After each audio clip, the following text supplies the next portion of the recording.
All right, here we go. This is how they come to you. I mean, another thing I like about them, they are tubular. That's stronger than the square. One-handed here. I'm gonna unbox these subframe connectors and I'll show you, and then we'll just put it under the car. I don't want to cut myself. All right, dog's back with us. So this is it. I know this is the front.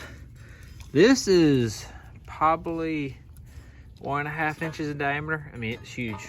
It's probably like a 1-inch diameter, but this is definitely stout. And so we know this is going to bolt right behind our engine subframe area. It's going to go down about midway car, and this will actually bolt to our lower control arm, and that's where we've seen some of that hardware where scissors on. So let's go through it. I'm going to mount it on the car. I won't be able to show me mounting it. There's too much going on. And then I'll just show you once I get it all good. And if I run into hiccups or I want to say bad words, I'll update y'all. All right, driver's side in. Some lessons learned. So first off, remember how I was talking, mine is all bent up.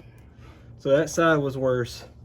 Luckily, since it has this good pad, it smushed it all down, and but I had to work, like I was able to take the back one, put it in first. Now I use this long one that's actually meant for your control arm in the back, and I aligned it in here, you know, of course, with the nut off. And then I smashed this one down, which bent the metal, and then without the washers, I used the bolt to grab.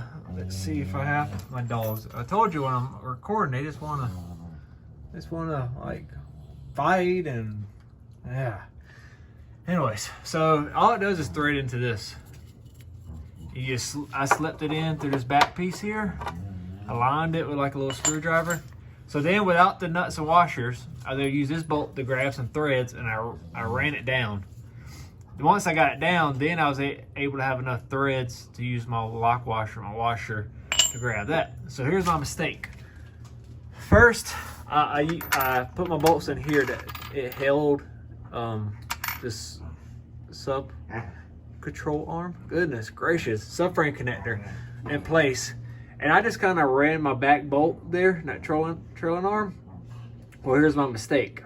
I bolted that front down, and then I started lining that back. Well, I mean, this is built like on a jig. I mean, this is built right.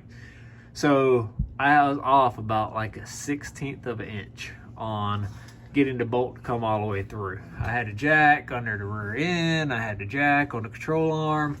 Couldn't get it, and I finally submitted defeat. Took these bolts out. Took my front bolts out. Then I ran that bolt all the way through, because then I was able to swivel my control arm, you know, to get it in. Then I ran that bolt, I just kind of seated it, then put all my other bolts. Golden. So lesson learned is run your back control arm bolt all the way through and thread on your nut. Then start working, you know, from like rear to front. And it's smooth. It's absolutely smooth. It is really easy. I probably spent an extra 15 to 20 minutes I shouldn't have. So now, it's pretty easy to get off this subframe connector. All I have is like a washer and a nut, and I didn't even notice this on the other side. There's a little hole. I was like, how in the heck did I tighten down these things other than just praying? But that's what I did. I just stuck a wrench in here and grabbed that nut and tightened it down. So what I did to get the other one off, I took my back control arm off. My control arm bolt and nut. It's been in my backyard for like 6 months with no engine.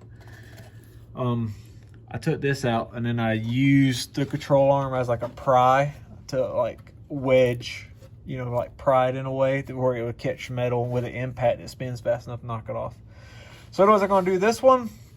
Then I'm gonna end this video and roll into a new episode of how to do the let me get a different angle so I can show you as I'm telling you, do the torque arm and drive shaft loop. Because what happens is, See how this arm comes over? It's going to do the same thing on this arm. And then my drive shaft loop and torque arm, it will all connect here. And the good part is more and more people I see doing this stuff. Let me zoom out.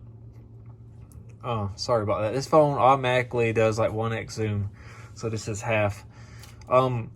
They're ripping. I mean, look, this ain't nothing but spot welded on. So like, I'm seeing more and more on the Facebook forums of like, hey, I just want to go drive around the block with my new torque arm connector, and now my torque arm's dragging the ground because I don't rip these welds out. So this is our reinforcement on the body and these weak sheet metal structure parts that was never designed to take the load of the car is actually helping us load up the car.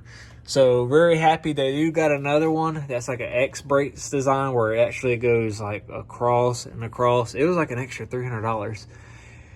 And I just didn't see a need for it. This was actually a kit to come with the torque arm.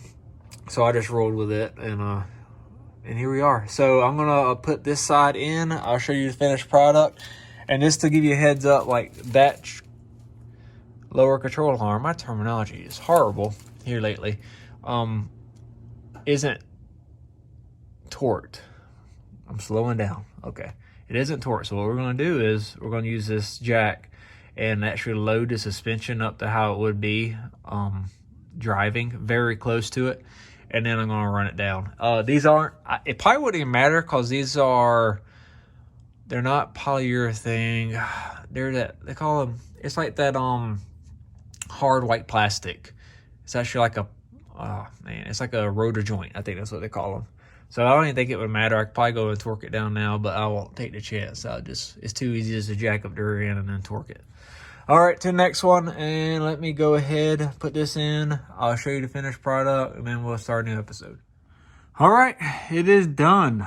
I jacked up the rear end, which is down now, just supporting it. Went a lot easier this time, starting with the back. Once I got the back in place, I put those bolts in loose, and then this side went a lot smoother, especially with me using this little access hole here. I would say this job probably took an hour in total. This side, I could probably do it in 30 minutes. Now I know what I'm doing. If I didn't have to remove the other subframe connectors that were the homemade ones, I just started with this a bare chassis. This was super easy. Other than it just being kind of expensive, I think these are like $300. I wish I would have got these a long time ago. These are made very well. You can see, so it's notched really tight here, and then the actual bar tucks up into the chassis, and then it stays there as we go. So I really don't see any ground clearance issues with this bar. I mean, kind of looking here, you can see this piece is it drops below.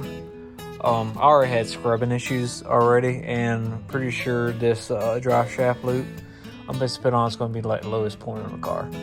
But anyways, that completes this subframe connector by UMI, and we're going to move on now to the UMI torque arm and drive shaft loop. To the next one.